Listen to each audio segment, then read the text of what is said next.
നിങ്ങൾക്ക് ദൈവിക എനർജി നേരിട്ട് അനുഭവിക്കണോ? വെറും 1 മിനിറ്റ് കൊണ്ട് സഹസ്രാര ചക്രം ആക്ടിവേറ്റ് ചെയ്യാം. ശാന്തമായിടത്ത് ഇരിക്കുക, കണ്ണുകൾ അടയ്ക്കുക. ഇപ്പോൾ ഒരു ശക്തമായ ടെക്നിക്ക് ചെയ്യാം. ശ്രദ്ധിച്ച് ഫോളോ ചെയ്യുക. ആഴത്തിൽ ശ്വാസം എടുക്കാൻ തയ്യാറാകും. ശ്വാസം എടുക്കുമ്പോൾ നിങ്ങളുടെ സ്പൈനൽ കോഡിൽ നിന്ന് ഒരു മഞ്ഞ നിറത്തിലുള്ള പ്രകാശം നിങ്ങളുടെ സ്പൈനൽ കോഡിൽ കൂടെ നിങ്ങളുടെ ക്രൗൺ ചക്രയിലേക്ക് വരുന്നതായിട്ട് ഇമാജിൻ ചെയ്യുക. അത് നിങ്ങളുടെ തലയിലേക്ക് നേരിട്ട് എത്തുന്നതായിട്ട്, നിങ്ങളുടെ ക്രൗൺ ചക്രയിലേക്ക് നേരിട്ട് എത്തുന്നതായിട്ട് ഫീൽ ചെയ്യുക. ഇപ്പോൾ ആ ശ്വാസം കഴിയുന്നത്ര സമയം ഹോൾഡ് ചെയ്യുക. ആ എനർജി തലയിൽ കോൺസെൻട്രേറ്റ് ചെയ്യുക.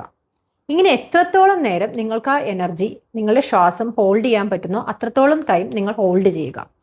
ശേഷം നിങ്ങൾക്ക് ബ്രീത്ത് ഔട്ട് ചെയ്യാം. ഇങ്ങനെ ഒരു 4 പ്രാവശ്യമെങ്കിലും ദിവസവും ചെയ്യുക. മാറ്റങ്ങൾ നിരീക്ഷിക്കുക.